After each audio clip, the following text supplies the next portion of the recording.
Most people in America, they view the car as a terrible investment. You talk to financial advisors, they will tell you the car is the worst investment you can make.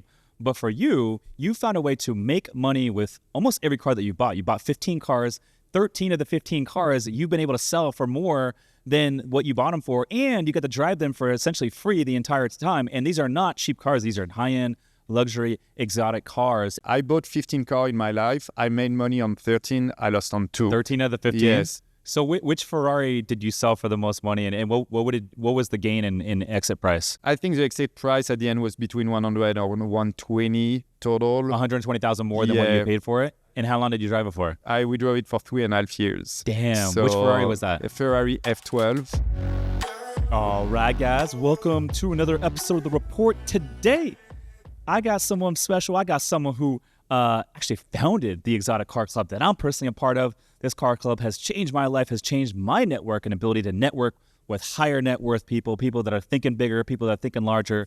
I got none other than my man, Clem Connors. Clem, welcome to the show for the second time. Thank you, Rich, for having me. I'm really excited to be back. A lot of things happen in a year, so we can talk a little about the evolution of what happened. When you came on, initially you had 5 chapters, and now you've scaled to 21 chapters. I can't wait to talk about it, and there's so many things I want to talk about. But first and foremost, we had an election night last night. I think the people have spoke.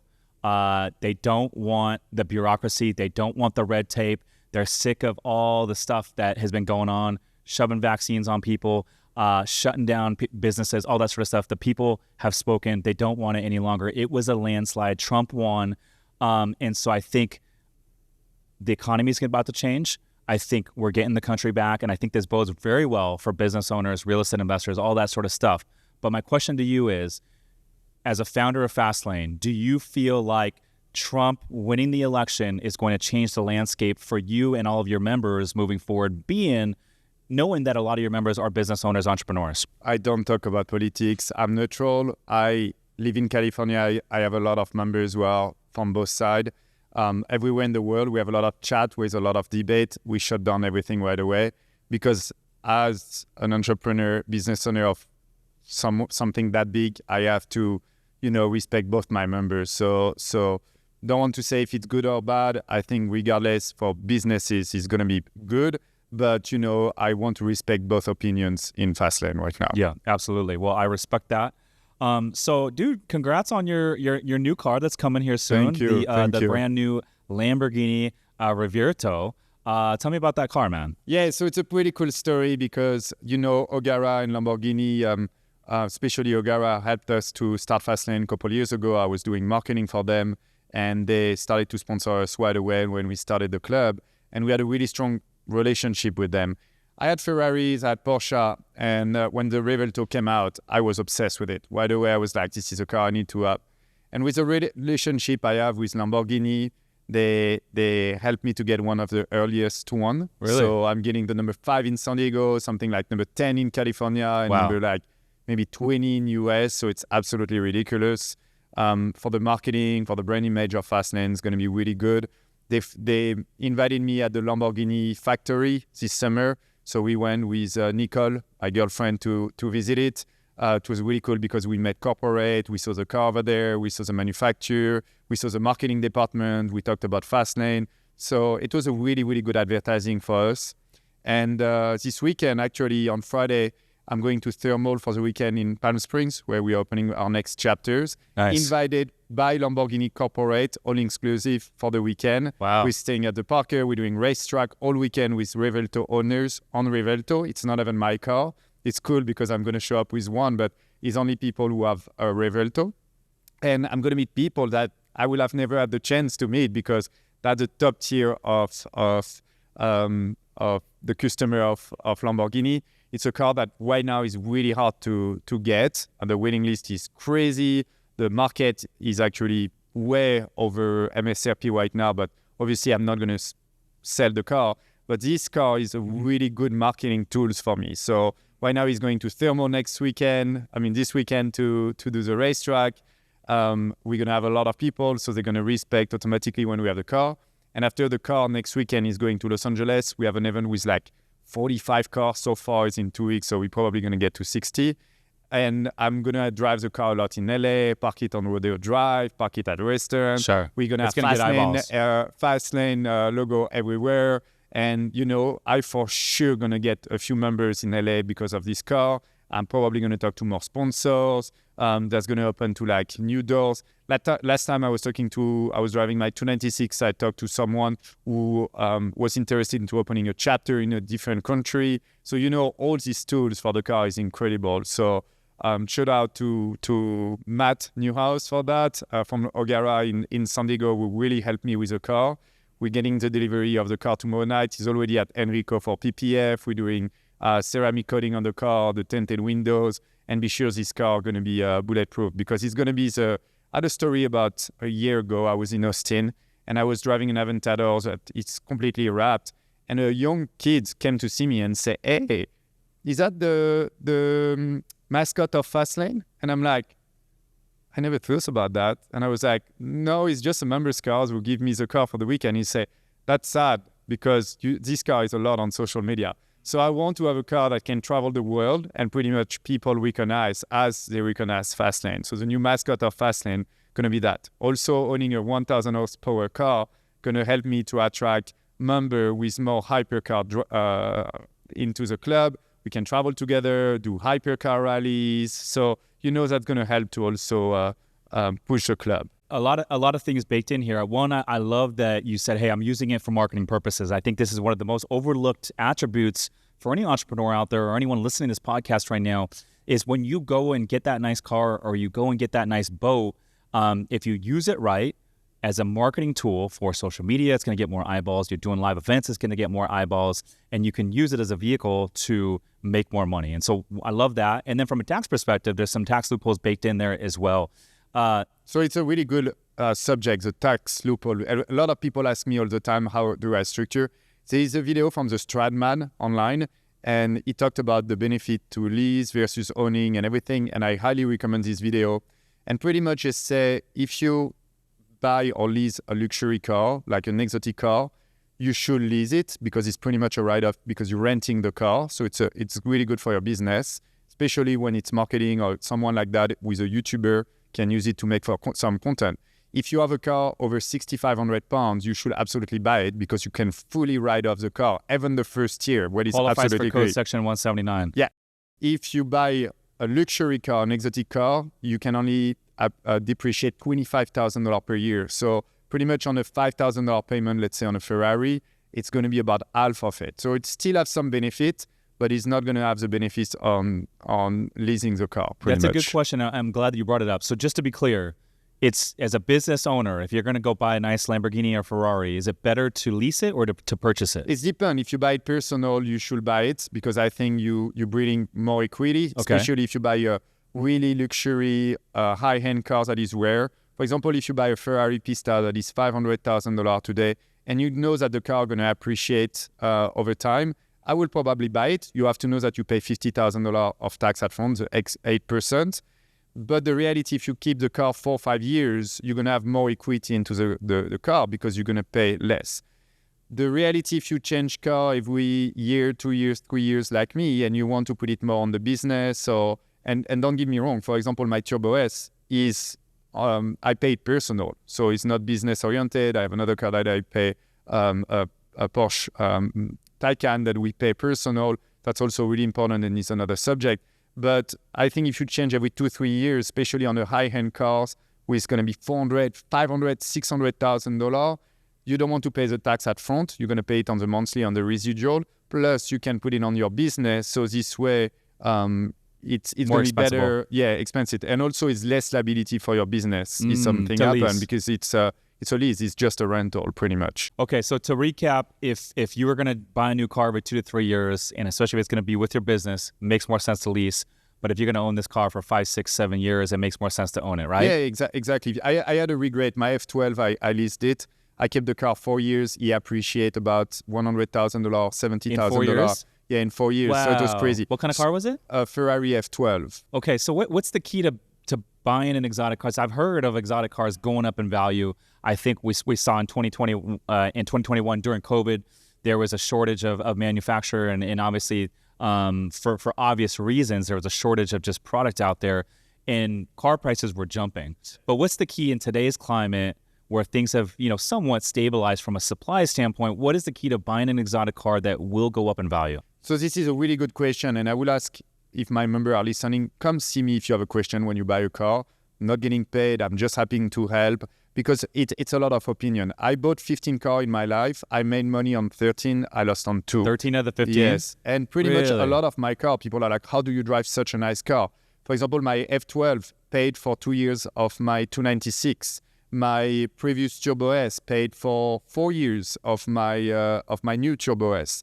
So the reality of it, I had a Range Rover, I managed to make money on the Range Rover. So that was 2021. That was a different period of life. But I think today you still have cars that can appreciate over time or not lose a lot of money. For example, if you buy, let's say, a 2018 Porsche GT3, you might lose $5,000, $10,000, $15,000, $20,000 a year, but the car going to stay the same because the new model are getting so expensive that the previous one are getting more rare and they're holding value. For example, a McLaren 600 LT, they didn't make that many of them. It's a really, really good car. Today is about $200,000. I don't see this car going to $150,000. So it's really looking at a niche, see how they depreciate, see their bottom line about it, know that they can. It's a stock. You never know. For example, the stock today with Trump is crazy.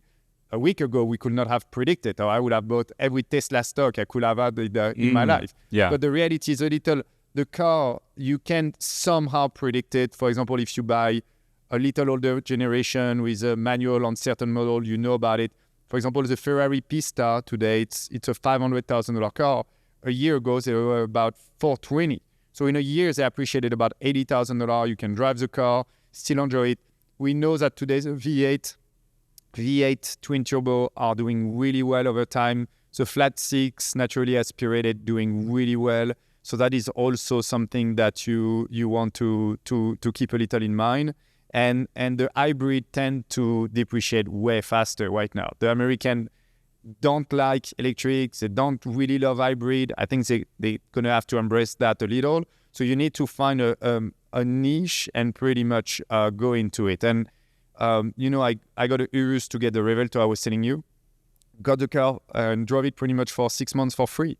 Sold it the same price, got it at a really good price, did a PPF. So it's interesting. If you find a good car, you have a G63. If you get a G63 at MSRP, you know that after 2 years, pretty much you're going to be able to sell the car with a small turn down on price. It's not 2021, but you're not going to depreciate like a Range Rover that is the same price. It's, let's say, 200. It's going to be 100 after 2-3 years. Yeah. So you need to look at the car, Build, how rare is it, and using your connection to get also some of those cars. I'm glad you brought this up because most people in America, they view the car as a terrible investment. You talk to financial advisors, they will tell you the car is the worst investment you can make. But for you, you found a way to make money with almost every car that you bought. You bought 15 cars, 13 of the 15 cars you've been able to sell for more than what you bought them for, and you got to drive them for essentially free the entire time. And these are not cheap cars. These are high-end, luxury, exotic cars. And so I guess I'm curious, how much does it have to do with like the supply of this vehicle? So for example, I have an Audi R8, and the Audi R8 got discontinued after the 2022 year, I believe. And so, or maybe it's a 2023 model year. And so because it's discontinued, it's more likely to hold its value than if they continue producing them. How much does the supply factor into the pricing? What did I say 10 minutes ago before the conversation? You have a Audi R8. I said, don't sell it right now. Because the reality, I think long term, the R8 going to go back up in value at some point. It's a really incredible car, drives really well. It's super good looking, really comfortable. The sound system is amazing. And it's a last V10 from going to be forever. The replacement might be electric, might be something else. And it's a question, you bought it at the right moment. Maybe you bought it a little high, but now they don't building it. They are not building it. So long term, you're going to go back up in value. So it's a car I will hold, for example. It's an entry-level exotic car. It got me into the car club. But I tell you what, man, everywhere I drive that thing, I get people are turning their heads. Like I was at the mall last week and I drove it to Fashion Valley Mall, and I come out from shopping. I'm walking out to my car and there's like 5 people surrounding the back of the car with their phones out, checking it out. So it's, even though it's an entry-level exotic car, and even though it's discontinued, like people still get their phones out and take photos of it. And that's a really good point. So for example, I talk about how you make money 2 times. Me, I have my business, so it's marketing, using the car for marketing. We create more content, we do videos, we go out, we meet people. I can go to a Cars and Coffee. If I go to a Cars and Coffee with a Revelto, I'm gonna get 1-2 members. But for example, we have members with LaFerrari. I bring that to Fastlane, I'm gonna get even more high quality members. And the second part is how much money you're gonna make on the car, and be sure you don't lose money, but also the attention, what you get in the street, the icebreaker, we were talking about that, and be sure you're going to attract really, really, really good people. And sometimes it's not people have an idea of a Ferrari, I'm going to meet so many people and everything. Sometimes rarest car can help you to meet better people. For example, if you drive a 993 Turbo from Porsche today, or Turbo S. The car is from 1996, sorry. This car is about $300,000-$400,000. You're going to attract way more people who know about Porsche than driving a way more modern Porsche. So special models sometimes going to attract even sometimes better people, because yes, it's going to be more niche, but those niche going to open bigger door because they know about the car. Yeah. So just to clarify, if someone's listening to this podcast right now, Clem, and they're like, hey, I want to go buy one car to where I had the best possible chance to make money and drive it for free for the next 2 years and make money on the sale, what's the best method for that individual to go find that right car to buy?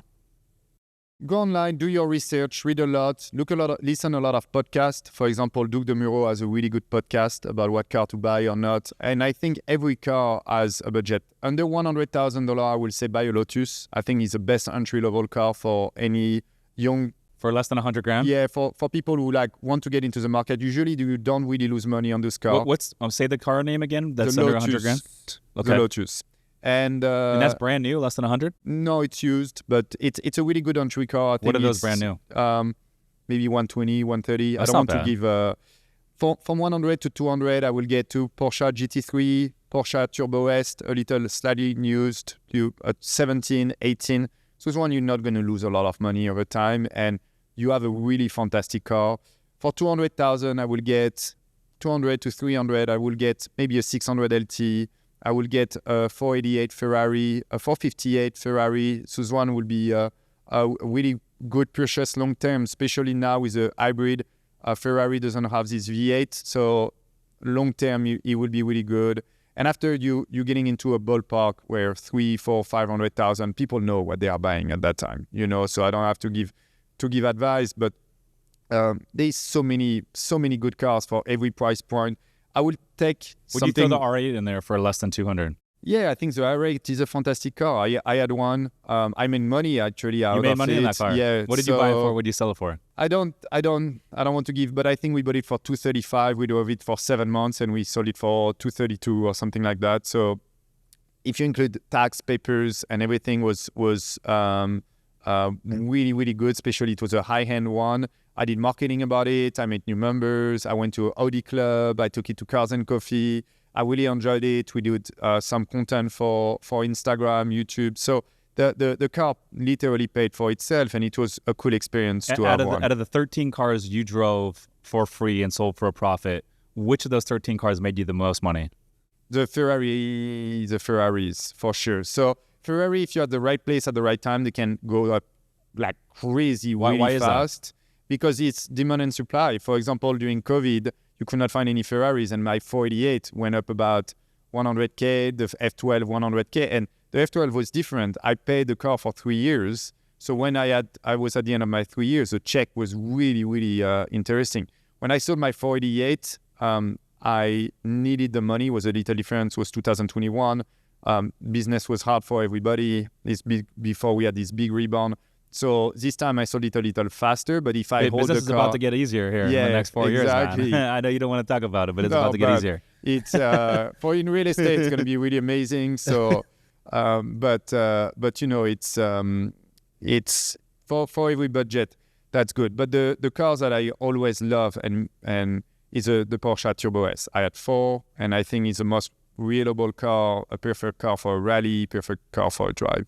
So which Ferrari did you sell for the most money, and what was the gain in exit price? I think the exit price at the end was between 100 or 120 total. 120,000 more than what you paid for it. And how long did you drive it for? We drove it for 3.5 years. Damn. So, which Ferrari was that? A Ferrari F12. F12, okay.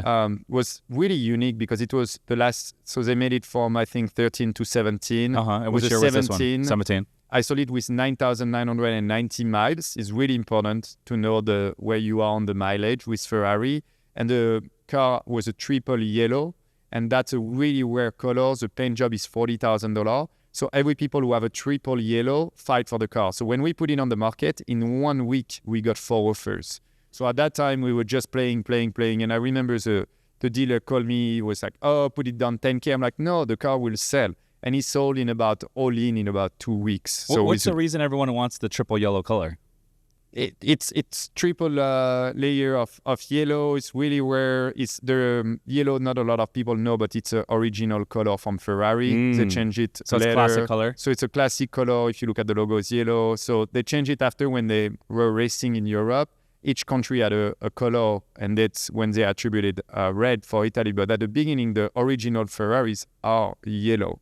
Ah, interesting. So it's something really original, and people who have, the guy who bought it has, I think, 15 Ferraris, so he really wanted this car. So you sold it for $120,000 more. What did you end up paying for that car when you bought it? I don't really remember, so I don't really want to. I think around 250, 270, and we sold it for about 320 or 350. And what do you think that car was worth today if you bought it today? It would be the same. There's no difference. Yes, it will not go up in value, but it will probably not go down. The V12 right now are really rare. So we're talking about investment. Every V12 that you are buying right now, I think long term you're gonna do good. So the Aventador for something like you will be incredible. It's not a really amazing car to drive on daily basis, but you don't drive a lot. So when you take it on weekend, it's good. I think you can find them at really good price right now. They're going to go back up in value. Ferrari F12, the Ferrari 812 with a V12 with a replacement of the F12, I think is a really fantastic purchase right now. The car went down about 30% last year, and they're going to go back up in value. They just replaced it with a 12 cylinders that's going to come out right now. So a lot of people sell them. So it's going to hit bottom and go back up again. It's interesting because, like I said, financial advisors will tell you the car is the worst investment out there, but you just proved there's a way to buy cars and not only drive them for free for 2, 3, 4 years, but also make money. We're not talking about a couple $1,000s. We're talking $120,000 if you pick the right car. And I've seen this in the boat game as well. Certain people that know boats can buy yachts and they can drive the yacht for 3, 4, 5 years for free and sell it for a profit. So there's a way to do it, and that's. I think if you're going to do it, you might as well buy a car that's going to, make you a little bit of a return. That's how I see it. I have a story about that. I have two, actually. When I bought my first Porsche Turbo with my own money, I was trying to sell to get a contract for my marketing agency at that time for about 6 months. The guy was really, really hard. It was a protein company, and for 6 months, we could not sign the guy. 10 meeting, 15 meeting. And the last meeting I go there to try to sign him, I show up with my Porsche Turbo. The car was from 2009. I parked the car super far away. And the guy at that time walked his dog and said, "Is that your car?" I'm like, "Yes, it's my car." I said, "Wow, that's impressive." We go back in his office. He signs a contract. He's been trying to get this contract for 6 months. And I'm like, in my country, in France, if you show up with a car, you never get the contract. It's impossible. Sign the contract. I'm like, oh my God, what happened? 24 hours passed. He called me and he said, "By the way, can you help me to get the same car with a marketing contract?" He ended up being a client for 2.5 years. He made a lot of money together. He sold the business at the end, and the car paid for itself just with that client. I think it was maybe a $7,000 contract. The payment on that car was $1,500 a month at that time. It was incredible. My other friend, Fatih, told me a story, and that always resonated to me. He sold his company, bought a yacht in Turkey. Really, really nice yacht. Turkey is one of the best places to buy yachts. Yeah. I've been there twice. Love Turkey. And he's using his yacht all the time. And he said, "I overextended a little myself, but you know what? It was good." And he said, I go to a restaurant, and next yacht at the port, one of my friend introduced me a guy who is like, because we have pretty much the same yacht. We end up becoming good friends. He had a real estate deal. I jumped into it. I made more money with that real estate deal than the value of my yacht. He said the yacht was the best investment. And how many stories he has where he invite clients, he invite friends, and it's a good way to break the ice. The boat, my dad told me the day I got my first boat, he says, this is the best investment in your life. I'm going to explain you why. You're going to be out. You're going to bring clients, friends, members, whatever, to the boat and not have these things where you bring them to a restaurant, it can be awkward. No, you're going to do wakeboarding, wake surfing. You're going to be, I don't drink, but they're going to have a beer, have a good time, be a little more relaxed. You're going to be on the sun. You're going to have to stay in shape because you don't want to be in a boat where, you are overweight. You're going to be outside. You're not going to go out because you're going to want to be on the boat again the next morning. And the investment going to pay for itself. And every boat that I had, it's pretty much helped me first to be a better person, but attract really, really good people in my life, pretty much. And it's the same for you. You can bring investors, you can go to have dinner. It's you told me a story where you went to Catalina Island, met for investors. So boat, cars, plane, and again, can be really good investment. Yeah, I agree. I think from the boat aspect, there might not be a better vehicle out there that's great for networking and entertaining. The private jet thing is great, but it's like, how often are you going to really fly the private jet? I'm totally cool just getting a first class ticket. You're not going to entertain people in the private jet. Yes, it is a flex, but think how much more fun and how many more memories and how many more like relationships you can build and experiences that you can have on a boat versus a jet. That's me personally. Yes, but think about marketing again, and we talked about it last time. Imagine if you had Summers Capital on your jet at the airport right now in San Diego. How many people will see your plane? And the really good people. I saw the jet of Grant Cardone and the marketing is really good. You know the guy, you respect him, you don't respect him. You see in jet in Nice, you're like, okay, that guy is a really big guy. So I call a jet a time capsule because it's for people who really travel a lot. We were talking about it this year. I did 37 events in the world. So I went to Monaco, I went to Florida 3 times. I'm going to go back in 3 weeks. I was there yesterday. I mean, if you have a plane, you can work in your plane. You are not in airport. Is the reality. I don't have the money for it right now. But the reality, if I had, that would be for me the most important thing. I know 4 people personally that own private jets. Grant's one of them. And then Chris Crone is another one. Dan Martell, who's been on this podcast, is another one. So those 3 have been on the podcast. And then the 4th that I know is Tony Azar. He's my mentor. Owns about 5,000 apartment units out of the Southeast. He actually owns 2 jets, but he has both of those jets as kind of a charter service. And so he tries to make money, but he says it's like on a good year, they'll break even. But we talked about it. So one of our big member, his name is Mark Minovich. He owns 15,000 apartments. Maybe you should have him on your podcast. Yeah, I'd love to. What's his name? Guy. Mark Minovich. Okay. And he lives here in San Diego? No, he lives in between LA and Miami. He has a 95 feet yacht in Miami that he rents. He said pretty much he doesn't make money, but it's really good for him for business. And I say, why you don't have a jet? He said, I had a jet, Clement. But first of all, was you were losing so much money.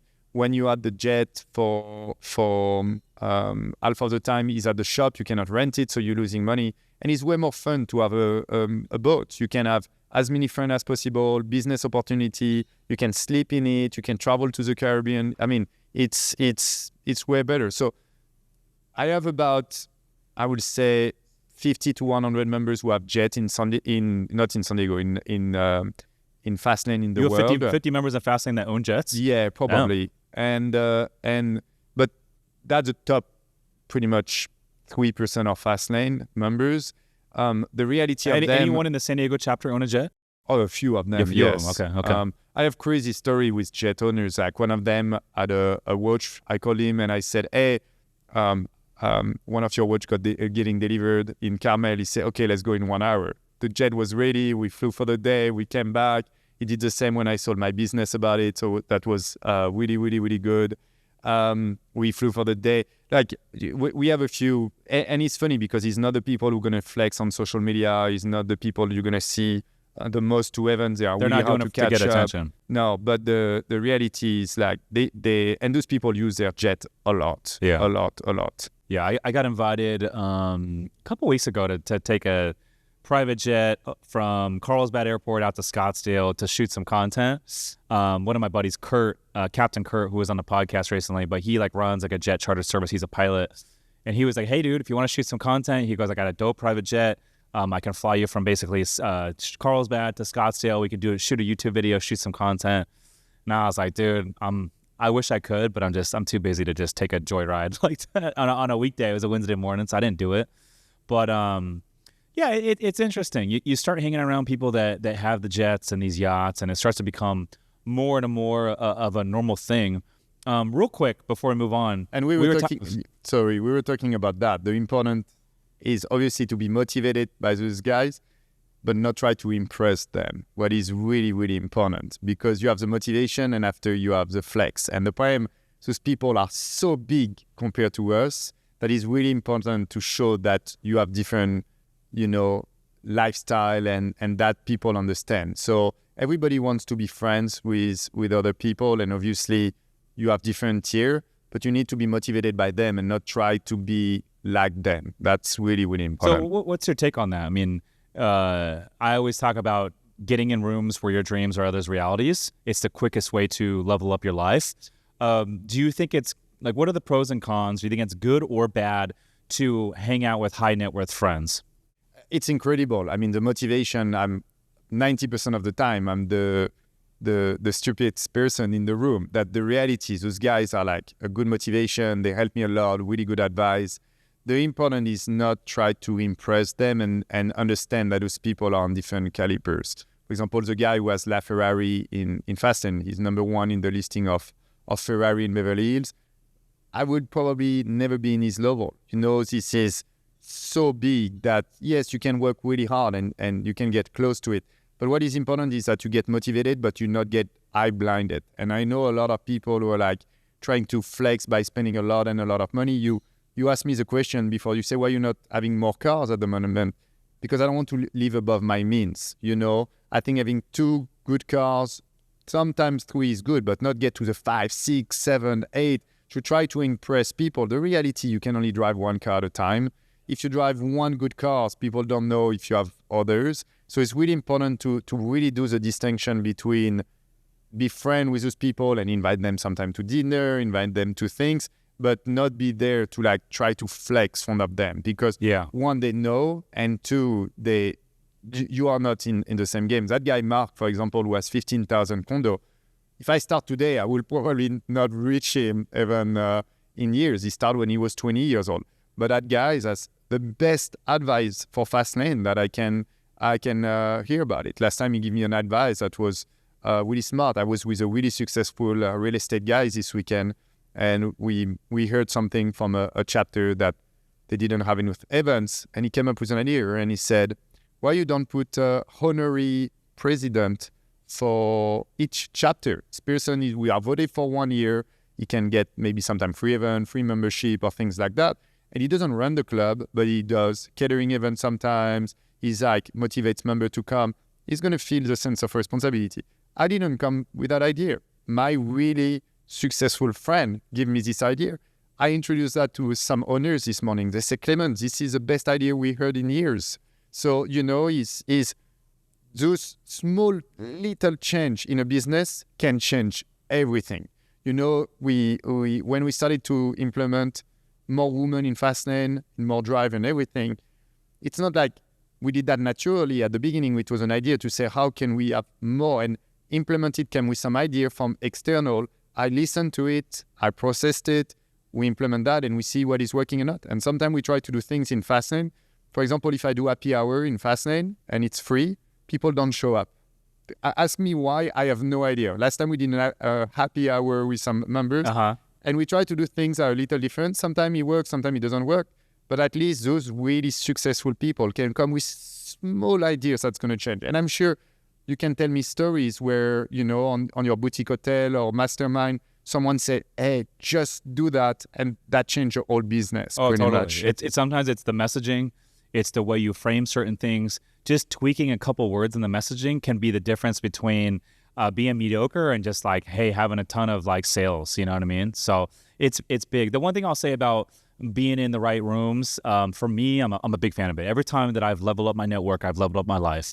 And I will also say this, every time I force myself to spend up, whenever I'm on the fence about buying something, for example, like, you know, I'll give you an example. So like, let's say you want to go buy a nice car and you're like, hey, like I've never had like a nice car. I've never spent this much money on a car before.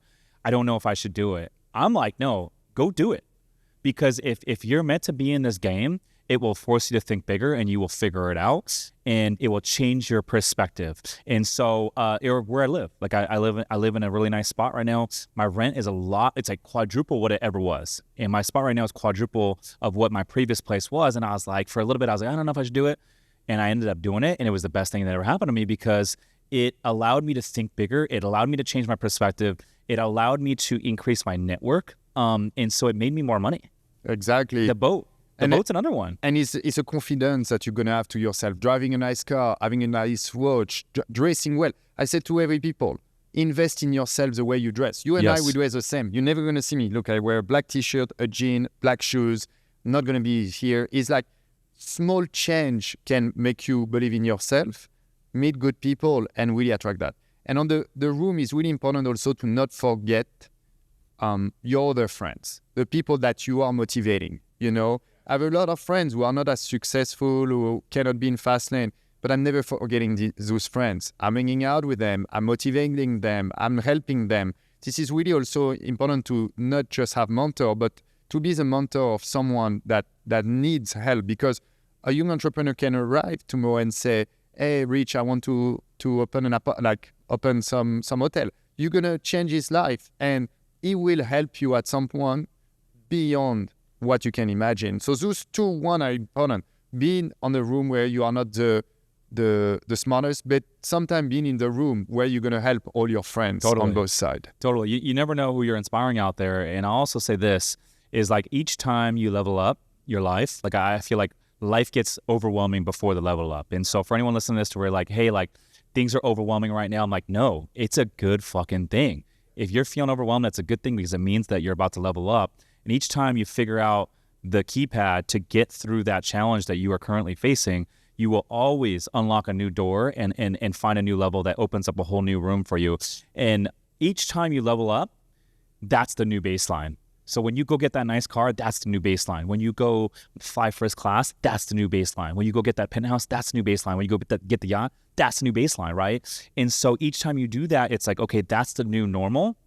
And then you build from there. But what is important is that it doesn't eat you. Because the problem about it, you're getting ready that it doesn't eat you alive. So the problem about it, if you say, oh, I cannot live without those toys, you're getting sad when you don't have them anymore. And the baseline is really important, but you need also to be sure you are detached from it. I'm not attached to material. I can sell a car tomorrow. When I sell them, I'm happy. It's been a transaction. It's been a good memory. If I sell like a watch or if I sell anything, you need to realize that this thing has been a journey and you can let it go. Here's the combo. Here's the deadly combo. Meet someone that's ambitious and humble. Exactly. If you can have those two things, that is a deadly combo. And about motivation, you and I, we have the same. You probably get hundreds of messages a day of young entrepreneur who wants to be like you. In Fastlane, I have so many stories of young entrepreneurs that messaging us and say, one day I will be part of your club. And I have this story to one of my really good friends, Sebastian. About 5 years ago, he sold pest control. He has 70 people working for him today. It's incredible. It's like major success. You met him, 27 years old. And the guy 5-6 years ago say, when we created Fastlane, he said, one day I will be part of it. Joined a year ago. You know, young entrepreneurs, it's a really good motivation. This year, he bought my old boat. And he was like, one day I'm going to be able to buy a Nautic G23. And he bought my boat. And just the mindset to say, I will be there, visualize it. And Fastlane, I think, is a really good thing for young entrepreneurs. That's why we have programs for young entrepreneurs under 28, a little like YPO and some club, to really motivate them and be sure it's not just successful people, it's people who are becoming successful. And that is really, really important. So we obviously have 3 tiers in Fastlane, the people who are becoming, we have the one who are and the one who are really successful. But all those people help each other to a certain way. The least successful going to be motivated by the one driving La Ferrari. But the guy with LaFerrari going to be really happy to have extend his network and have, young people around him that he can motivate. And that is really the magical combo with Fastlane. I love that. I wanted to circle back real quick. You touched on Turkey. And I just want to say real quick, I've been to Turkey twice. And so if you're a listener out there, you have to go to Turkey. You have to visit it. Incredible. I've been there twice now. I'm telling you right now, from going to Cappadocia, where they have like the hot air balloons, you do a little sunrise. And it's where you see all those famous sunrise photos where everyone's taking photos and you got hundreds of hot air balloons in the sunset or in the horizon rather. Beautiful place. Awesome. You got to do it. And then from there you go down south to like Antalya. Antalya is like a little blend of like Miami and maybe Italy right there on the southern coast, the Turkish Riviera. Then you just take the Turkish Riviera up the coast. And I'm telling you right now, the most gorgeous coastline that you ever see. It's beautiful cliffs. It's very, very like isolated, so you don't see a ton of population. Safe. It's safe. It's very affordable. The people are the nicest people you ever meet. The food, the Turkish tea, the baklava is so good. And you make your way up the Turkish Riviera, you hit little towns like Kaş. Like literally Kaş is amazing. It's like this town right on a freaking cliff. Everywhere you go, it's just like amazing views, the best sunsets you ever see. You see the Greek islands off in the horizon in the sunset. Fethiye, Bodrum right now is literally blowing up. It's like all the mega yachts are going in there. They got the high-end shopping, all the high-end stuff there. All the high net worth individuals are pulling their yachts into Bodrum. It's dope. And it's really becoming the up-and-coming spot for a lot of people to visit. You got Izmir, and then you got Istanbul, of course. Istanbul has a lot of culture, to say the least. But I'm telling you guys right now, if you're listening to this, you got to go visit Turkey. It is one of my favorite spots in the entire world. If you love real estate investing, passive income, and tax benefits, but don't have the time, my company, Summers Capital, is buying boutique hotels right now. We source the deals, we renovate the properties, and we even handle all the day-to-day management, making it truly hands-off for our investors. If you want to learn more to see if we can help you, visit summerscapital.com/invest to book a call with our team. Again, that's summerscapital.com/invest. Now back to the show. I agree. It's I've been there a few times and it's fantastic. And you have also Croatia. You have Greece is too expensive right now. I think that's going to have to blow up at some point. But Turkey, I think, is a really good middle ground with everything. Yeah, and it's the same climate as Greece. Yeah. You got the Greek islands and then Turkey's right there. So the climate's almost identical. The weather is almost identical. It's about half the price and it's undervalued destination right now for sure. I'm curious for you, man. What are your thoughts on these luxury SUVs like the Lamborghini Urus? You mentioned you had one for a little bit. I had one you sold for 6 months. I honestly, it's fantastic, but it doesn't. I said to Nicole a couple of days ago, I said I will probably never buy a daily driver that is more than a certain price. I think luxury. First of all, nobody know that, but to buy a Urus today in California, you only have one insurance who insure you. I didn't know that before buying the car. So say that again? You only have one insurance company that can insure the Urus in US. Really? In California, not in why US. Is that? Because that's the whole issue with the Urus. So I got the car delivered, was really happy. So I called my broker, Josh Schwartz, and with one of our sponsors. And I was like, hey, can you insure the car? He called me and he said, no, we didn't find any insurance company. I'm like, that's a joke. You serious about it? He's like, no, sorry. I'm like, but how am I going to do? I already have the car because for 1 month you can drive without a new insurance. He said, I don't know.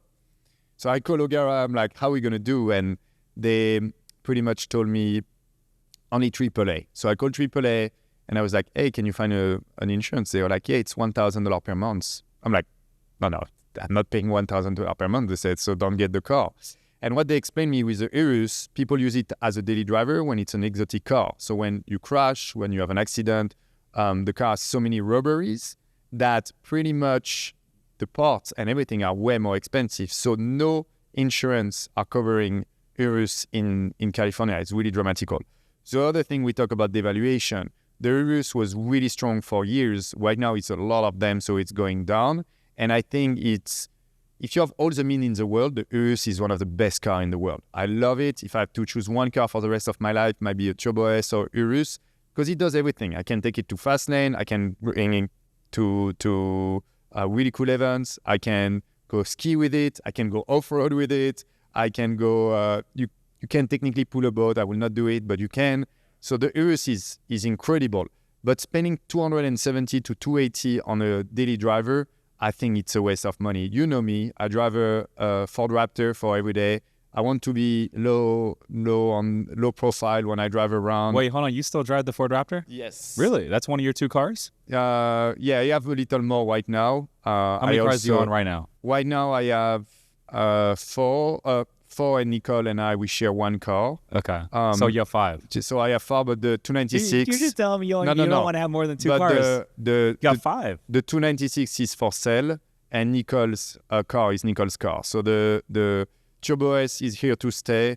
The Revelto is here to stay. The Raptor is here. So it's going to be 3, and the 296 right now, as we speak, is for sale.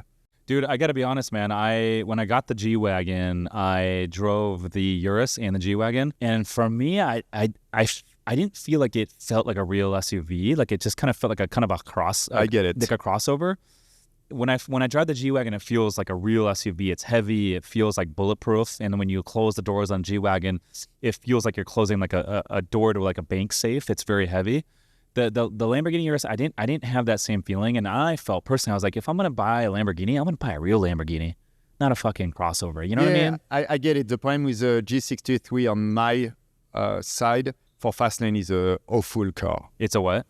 Terrible car. Oh, to do rallies? Yeah, do rallies. I would never do the rally in G-Wagon. If it's a straight line, it's fine, but at the moment you have turn, is absolutely terrible.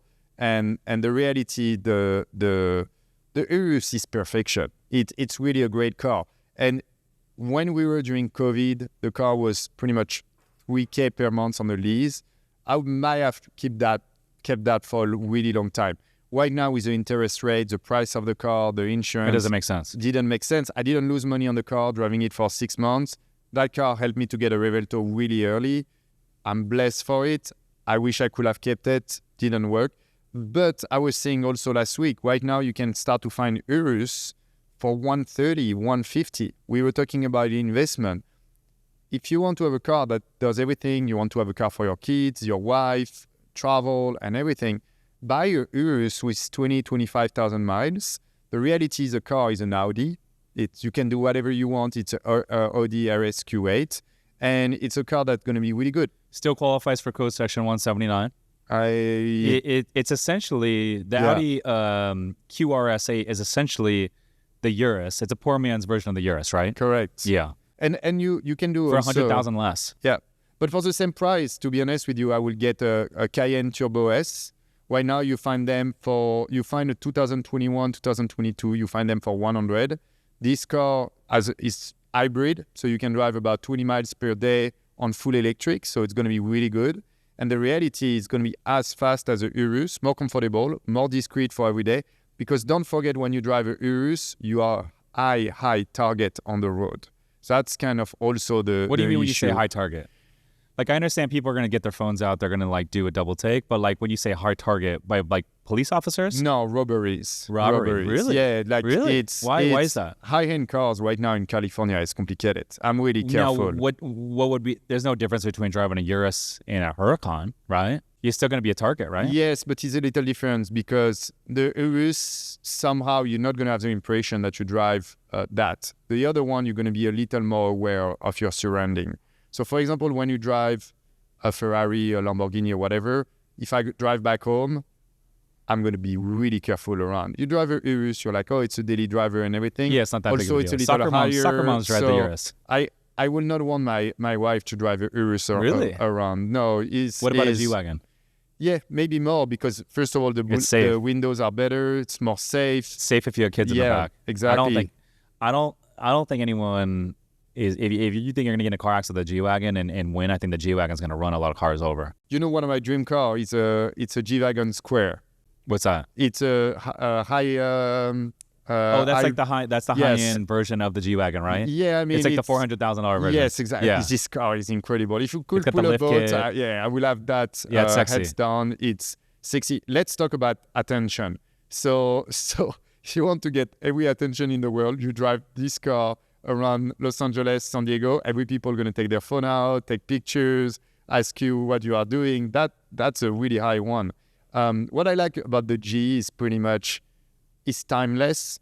And I said this discussion to a real estate investor who has two. He has a Square and he has a G63 yesterday. I told him he should start to buy every previous generation. If you buy one from the first year to this year, they're going to go up in value long term. Oh, every G-Wagon from each generation? Every generation, because it's a car that, look at the Range Rover right now from 1990. It's $200,000, $300,000, $400,000, $500,000. It's crazy. Think about the Gs. They are still pretty low in price, but it's as rare. And the reality is they are as good as an old Range Rover. And if you start to collect them, I think long term, people are going to do really good on it. In 25, 30 years. 25, even less. If you buy a 1990 G-Wagon, you are fine for the rest of your life, I think, with a car. Interesting. Yeah, I mean, I don't know. For me, I ended up going G instead of the Urus because of the reasons I mentioned. But I will say both cars do qualify for code section 179. Exactly.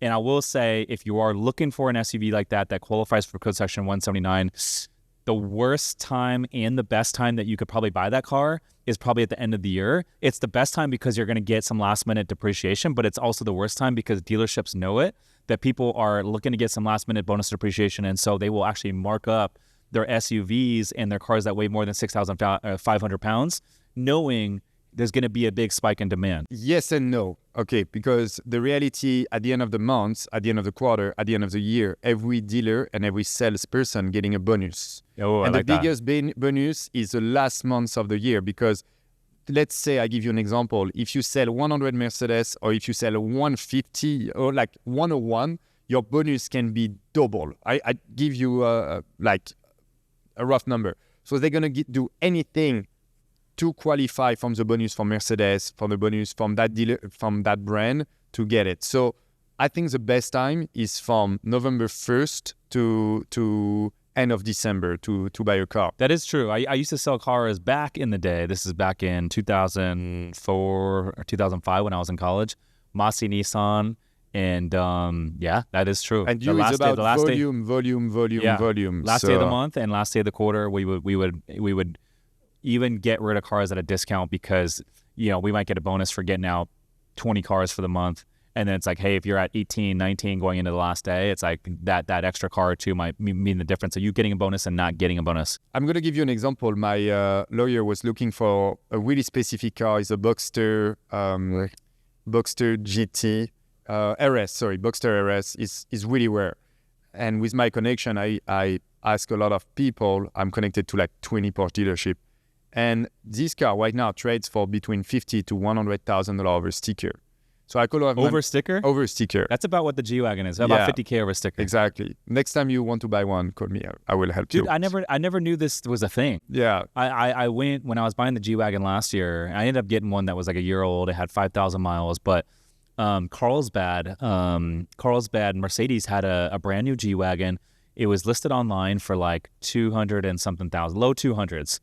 And so I go in there. I didn't even test drive it. I looked at it and I was like, hey, we'll take it. And then the guy brings out the pricing sheet, and the list price on it was low 200s.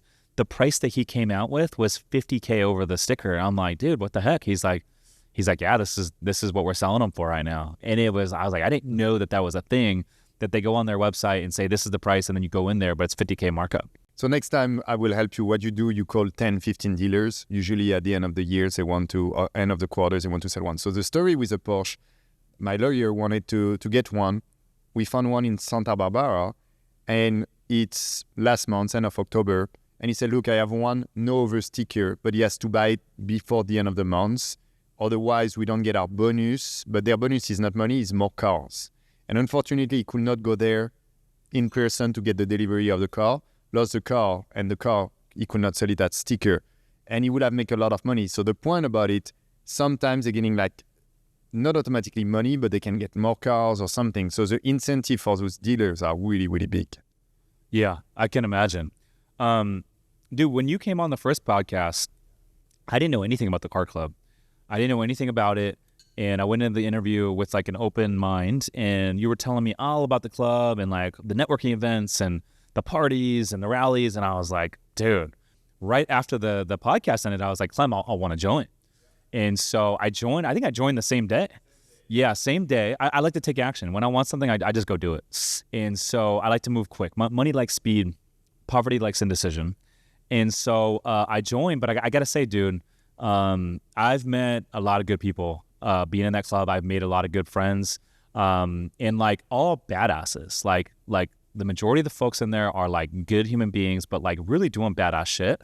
And it's definitely inspired me in a lot of different ways. And I feel like I've seen a good amount of my growth, from being a part of the club. So I just want to say thank you, dude. No, but thank you for joining. It's been an incredible year.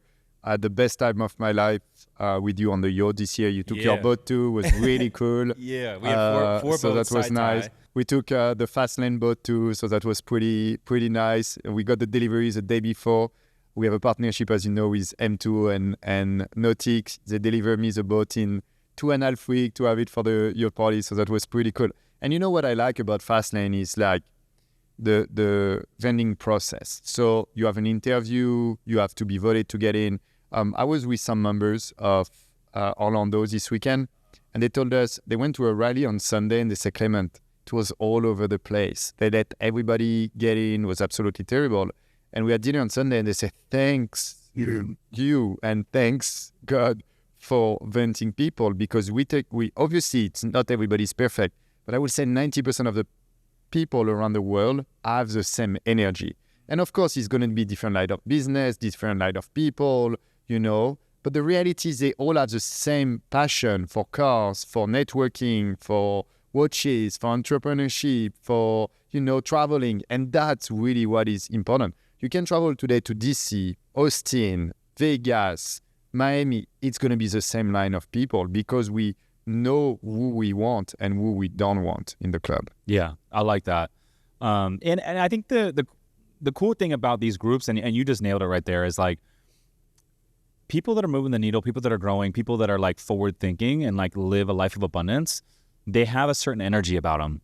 And once you start getting around that energy, like it's contagious. And now, because of my circle is really all just that energy, the people around me, the second I spot someone that like has a different energy that's not aligned with this thought, I'm like, dude, I identify it right away. I'm like, I can't be around it. And we had this discussion this morning.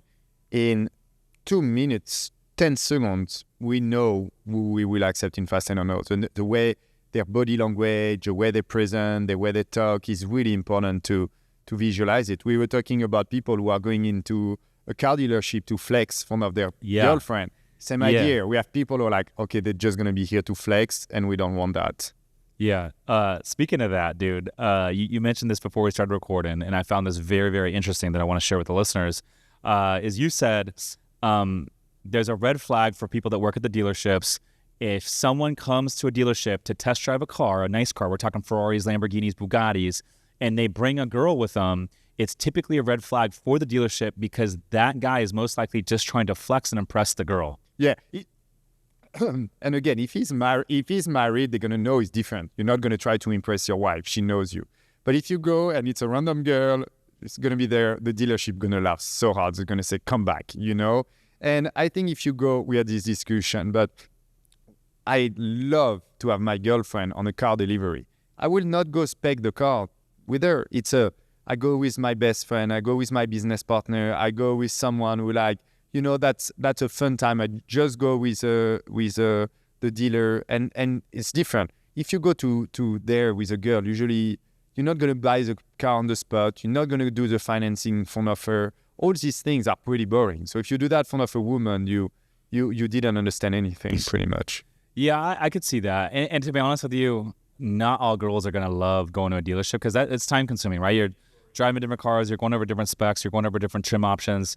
And you could spend 5-6 hours before you pick out the right thing. And then a lot of girls might be interested in a test drive or seeing what you end up ultimately selecting. But like you said, I don't think most girls will be into drive. I see. I mean, I don't work in a dealership. I never did, but I go there quite often for all my partners and everything. Usually when you go, they go with friends, with their kids or something a little different. The wife cares, but she doesn't care if you have carbon seats or no carbon seats. That's not going to change her life. She's going to care that you have a marble kitchen, but yes. the rims or whatever, that's not going to change her life pretty much. That's funny, dude. I got a question for you because you've drove multiple Lamborghinis, you drove multiple Ferraris. Is it better to buy a Lamborghini or is it better to buy a Ferrari? It's different. Look, I own both. I'm not married to any brand. I think the brand are not married to the customers. I have every brand pretty much, except I will say maybe Lamborghini. Porsche, if you want the best Porsche today, you can be the best customer, you're not going to get them. To get to the best customer of Ferrari, you need to buy so many cars. That is an endless game. So the brands are not married to you, so I'm not married to them, pretty much. And I'm not going to say driving a Ferrari or driving a Lambo is better. I'm going to say the pleasure of driving is pretty much the same. You're not going to bring exactly the same attention. Ferrari, you're going to bring maybe a little more like older crowd, so it's going to be like trying to be nice to you, but it's like they are really entitled sometimes. Lamborghini on the street, you're going to have way more attention for some reason. Why is that? What is the opposite? Because the Ferrari is a more expensive vehicle, generally speaking. But he has something in US, maybe because of Batman, maybe because of the Wolf of Wall Street, I don't know, but we bring something special. It's the opposite in Europe. In Europe, if you drive a Ferrari, people are crazy on you on the road. If you drive a Lamborghini, they kind of are mean to you. And it's really interesting in US. But I'm not going to say one is better. I think every brand has specificities that I like. And that's why I like to kind of change one in a while. I think Lamborghini in terms of customer service right now is 10 steps ahead compared to Ferrari. Ferrari is a care about orders, but their customers, even their top customers, I have, 1,500-1,600 members. Every top customers or small customers from Ferrari, they complain. My car getting delivered in 2 years. I have to order too many cars. They don't take care of me. And of course, when you are top 1% customers at Ferrari, you will think that you have this level of attention, and even those people, they don't have it. Small example, one of our customers buy millions of Ferraris a year. They make him pay to go to the race. I mean, it's like the special package, just give him a ticket. It's going to make him happy. No, he has to pay to go to a race. Sometimes they invite you, but it's pretty rare. So I think Ferrari, in terms of brand recognition, in terms of Formula One, it's my favorite brand for Formula One. I love Charles Leclerc, love Ferrari. But I think the customer's orientation should be a little better on the brand. And I tell you something, it's going to be my second Lamborghini. The process with O'Gara has been 10 steps ahead compared to any experience that I had before. Dude, it's funny you said the attention with the Lamborghini, you're going to get more eyeballs on the streets with a Lamborghini than driving a Ferrari. I get a little bit of like head turns when I'm driving the G-Wagon. I get more when I drive the R8. But I drove Jalen's Lamborghini STO for like a few days, and oh my gosh, I've never seen anything like it. I was like, this is what it's like to be the new hot girl in the fucking school. Like literally everywhere I go, it was whether it was a old person, a little kid, like everyone just stopped, got their phones out, and just started videotaping. I've never seen anything like it. And part of it is the wrap, but it was like this, it's a Lamborghini. And it's got the wrap, and I've never seen that kind of attention before, ever. It was crazy. I have a funny story about her car. I don't know if I should tell on the podcast. Yeah, let's hear it. I drive in West Hollywood with the pink Lamborghini from Jalen, and I'm with one of my buddy. We're going to an Fast and Heaven, and I need to buy a Starbucks or something like that. I don't remember. And I stop in West Hollywood, and I go out, and I have 3 gay dudes who look at me. They're like, "Oh wow, we love the car. Can we go with you?" And I'm like, "Sorry guys, I have a girlfriend." And they all look at me. They're like, "Yeah, right." You need to put the car in the video so that people understand this car get crazy attention. And sometimes on the drive, we have to be careful because it's a lot of people on the freeway want to be next to it. And also on the picture, you only see the car. So it's so pink, so brilliant. It's like a unicorn on the road. And I said to Jillian sometime, put in matte black, put in a different color. She's like, never. I love this color so much. And on my side, it's really good advertising for Fastlane. She has logo all around. I get about it's the car from any car in the world with Fastlane where we get the most tag online. Really? That's that me. car? Yeah. Every time she drives it, you drive it. When you drove it last time, I knew you drove it. Why? You know how? Why? Because I got 3 pictures on Instagram of people tagged it. And the problem is so obnoxious outside that you can put this car anywhere. I'm gonna have people tag us. So every time, this car is the best advertising for Fastlane and us. You know, especially. I got a few messages. People were like, "Hey, whose white G-Wagon is this at Jalen's driveway?" I was like, "Oh, I don't know what's going on over there." Exactly. We're not gonna go there. There's been some drama about it, but it's in terms of advertising, this car is next level. And we go back into it, especially having a woman driving it, a pretty blonde woman driving it who is really smart and. You know, she's like badass driving this car is next level. Yeah, absolutely. I'm curious, what is the best car out there for a couple different things? So first one is, what's the best car out there someone could buy if you want to go do a rally? A Porsche Turbo S. Why? Because it's reliable, it's 4-wheel drive, the technology is good, you have Apple CarPlay, you have a truck, you have the back seat for your luggages. So if you do a 2-3 days rally, heads down the best one. I will say after 720, let's not talk about the devaluation, but let's talk about the pleasure. Super pretty, super fun, super good looking on the road. You have all the Ferraris, so the 296. The 296, I did 2,500 miles in a year with this car. I love it. I can drive the same. We drove around Monaco and France for a week with a car. Didn't get an issue on my back. You have the screen as the Audi R8. The Audi R8 is really good for rallies because you have the screen in front of you with a map. It's something I really enjoy. You have the same on the 296. Urus, we go back into it. If you do long-term, long rally, is I'm not really, buying a Urus. I know. I'll say it right now on air. You'll never see me buying driving a Urus. And I know you are a Ferrari guy. I will get a good 488 Spider. I will get what years F8. do they make those? They start, I think, in 16 and they go until 20. Those ones are good. I would buy a F8. You need to wait a little more because right now they are still really high and a lot of owners selling them. Dude, there's a bunch of Fastlane members that have this model Ferrari, and what I found most impressive is it looks like a new generation, but it's like a 2015. It's 10 years old. So it's which one is that? 458. Yeah.